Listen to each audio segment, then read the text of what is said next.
Mr. Guterres, can you describe the situation for Tunisia and at the border? Well, it's a dramatic humanitarian situation. In a few days, more than 100,000 people crossed that border. Many were Tunisians and Egyptians, but there are also Libyans running out of the country because of the conflict. There are nationals of other countries. And the pressure is such, and the lack of capacity to respond to this pressure and to respond to the needs of these people, this lack of capacity is so dramatic that it is absolutely essential to immediately do a massive humanitarian evacuation. That's the reason why the International Organization of Migrations and UNHCR have combined its efforts, and that's the reason why we are appealing to all countries in the world to put planes, boats, other assets to financial support this operation in order for us to make sure that we are able, in a few days, to decongest this situation, to help people go home to their countries of origin, and creating also an adequate protection space for us to be able, as a refugee agency, to deal with those that will not have a country to go back home because they come from Somalia, or they come from Eritrea, or from other countries that are themselves producing refugees that were living in Libya and now find themselves in a very dramatic situation. So what you are appealing, you have appealed now to the international community, to governments.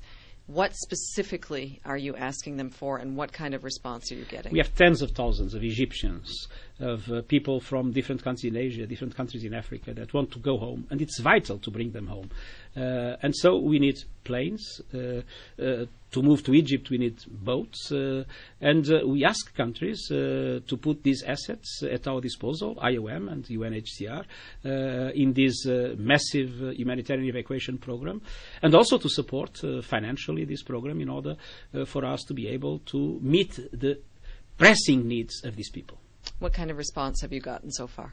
Until now, I see a lot of enthusiasm, a lot of commitment, and I hope this commitment will translate itself into massive support for this operation. Just a question about the people still trapped inside Libya. What would your message be to the international community about these people?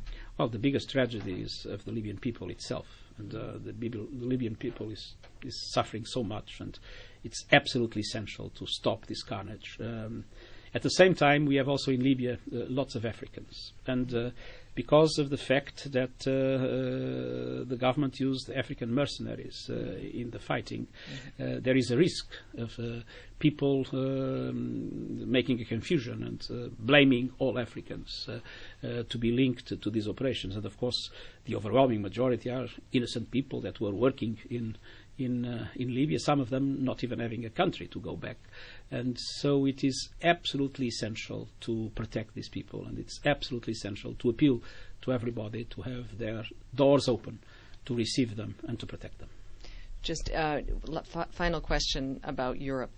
What should Europe's role be here? I mean, there is some concern that hundreds of thousands, even predictions that millions of people will come and knock on Europe's doors. What is your message I to think Europe? first of all, it's important to prevent, and to prevent is to stop this carnage, and to do everything within the context of the international community to solve this problem. Then to support Tunisia and Egypt. They have been extremely generous. They opened their borders, and they are countries in a very difficult situation, in a process of democratic transition.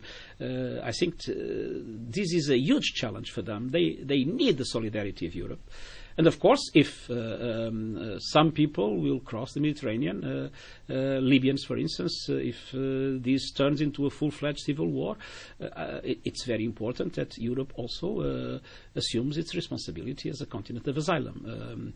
I have recommended to the European Council of Ministers of Justice and Home Affairs when I was in Brussels last week, if there is a massive flow of Libyans fleeing conflict into Europe, my suggestion is to use the European legislation that allow for a temporary protection regime to be established as probably the most practical way to guarantee protection for these people. But let's hope not.